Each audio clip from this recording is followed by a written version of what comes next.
Today in higher learning, the Occupy Wall Street movement has spread to cities across the country with protesters calling attention to what they see as a broken financial system in America.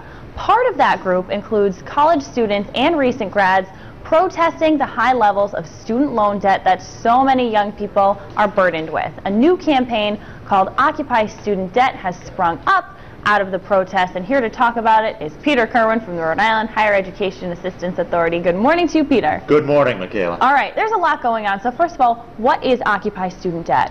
Well, basically, with the Occupy Wall Street protest, you had a lot of students as part of that, a branch of that, talking about the problems with student loans. And what's gradually happened is, first they came out and were saying you should eliminate all student loan debt. And, people responded to that, rightfully saying, you can't do that, you can't make it all go away, because the problem is, especially with federal student loans, U.S. taxpayers are on the hook for that money, so it's not just going to go away if students don't pay it. Right. Somebody's going to be on the hook for it.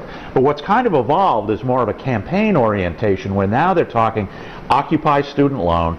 They're proposing actually getting students to sign a pledge to say, we're not going to pay back our student loans, and when it gets to 1 million, they figure we've got 1 million people, we're going to stop paying our loans. And the idea being that with that number behind them, it's one thing for the government to say, well, we're coming after individual, people who defaulted on their loans. When it's 1 million people doing it, they're going to have to do something about it. That's a big number. So what do you see happening from this? What do you think is going to happen? Do you think these 1 million people have a shot? Well, the problem is, I think there's a difference between being frustrated with your student loan situation and being willing to take the plunge and basically take the risk of blowing up your entire financial future. Yeah. So I think they're going to have a hard time getting to that 1 million number. But even if they don't, the situation is clearly dire out there for a lot of students. So I think what it's going to force the government to do is to take action and look at some of this. They've got the Consumer Financial Protection Bureau that was created out of the Dodd-Frank financial reform bill.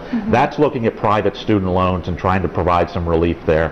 The Obama administration's already talked about providing some relief through the federal loan system. I just think it's going to intensify those efforts and really force, even college campuses, college leaders to start looking at what can we do to bring down the cost, or at least contain the cost, so that the cost of a college education isn't yoking people with, a tremendous amount of debt going forward. Absolutely, because even that threat that so many people would kind of rebel against, that's going to kind of light a fire under some people's feet. Right, it does. It definitely gets attention. The fact that we've gotten to the point where that can be taken as a serious policy prescription by protesters, I think really sends a signal that, the situation's gotten significant. You've got people coming into a terrible job market, and with that kind of debt level, it's just a nightmare for a lot of students. Yeah. All right. Well, Peter, we want to thank you as always for coming in. Very helpful information. To learn more about Occupy Student Debt, head to foxprovidence.com.